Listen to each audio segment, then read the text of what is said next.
आज की तारीख है 24 फरवरी। बात है 25 मार्च 1989 की, जब तमिलनाडु के विधानसभा में एक महिला का अपमान किया गया। वह महिला अपनी फटी साड़ी के साथ विधानसभा से बाहर आई।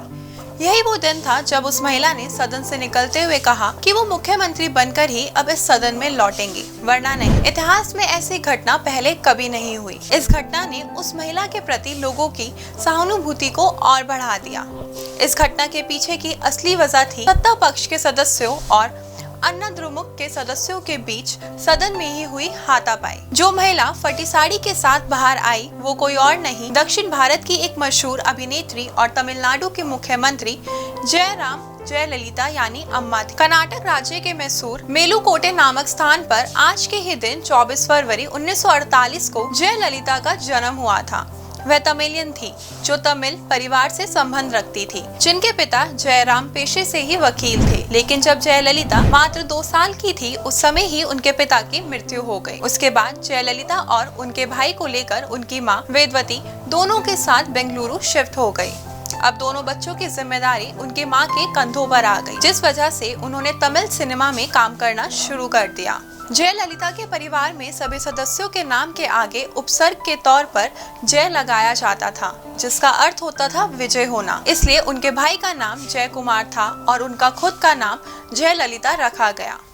चेन्नई में मौजूद एक गर्ल्स हाई स्कूल में जयललिता ने अपनी स्कूली शिक्षा शुरू की। उसके बाद सेक्रेड हार्ट मैट्रिकुलेशन स्कूल से अपनी आगे की पढ़ाई जारी रखी। बचपन से ही पढ़ाई में जयललिता की काफी रुचि थी, जिस वजह से सन 1964 में ही उन्होंने अपनी मैट्रिक की पढ़ाई पूरी भी कर ली। उनके अंक इतने अच्छे आते थे कि उन्हें आगे की पढ़ाई के लिए सरकार से स्कॉलरशिप भी प्राप्त हुई। पढ़ाई में अच्छा होने के बावजूद उनकी मां ने उन्हें फिल्मों में काम करने के लिए मजबूर किया। बस फिर क्या था, पहली कन्नड़ फिल्म के बाद उनके पास एक के बाद एक फिल्में आने लगी। उन्होंने दक्षिण भारत में उस दौर के लगभग सभी सुपरस्टारों के साथ काम किया। फिल्म इतिहासकारों के अनुसार जयललिता ने जयशंकर के साथ 10 तमिल फिल्मों में काम किया। इसके साथ ही उन्होंने एन.टी. रामाराव के साथ 12 तेलुगु फिल्मों में भी काम किया। लेकिन एम.जी. रामचंद्रन के साथ तमिल फिल्मों में उनकी जोड़ी ने उन्हें कामयाबी और शोहरत के नए मुकाम पर पहुंचाया।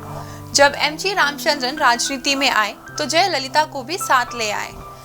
1982 में उन्होंने अन्ना द्रमुक की सदस्यता ग्रहण की और 1983 में पार्टी के प्रचार प्रमुख बन गई और विधायक भी। उन्होंने अपना पहला चुनाव तिरुचेंदूर सीट से जीता। एम.जी. रामचंद्रन ने 1984 में उन्हें राज्यसभा भेजा। फिल्मों की तरह ही राजनीति में भी जयललिता एक एक करके सीढ़ियां चढ़ती चली गई।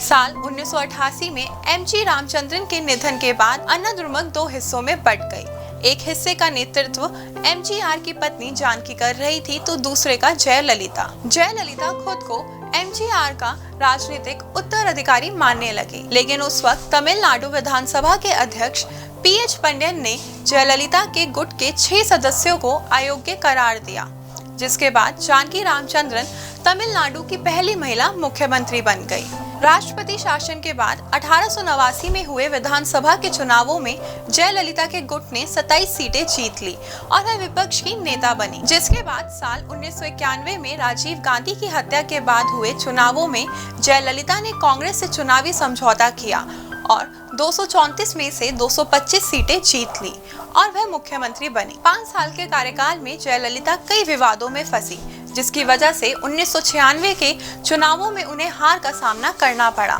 साल 2001 में एक बार फिर जयललिता सत्ता में वापस आई, वो भी भारी बहुमत के साथ। लेकिन एक बार फिर वो राजनीतिक इम्तिहान में खरी नहीं उतर सकी और 2006 के चुनाव में उनके सबसे बड़े प्रतिद्वंदी डीएमके प्रमुख एम करुणानिधि विधानसभा चुनाव में जीते।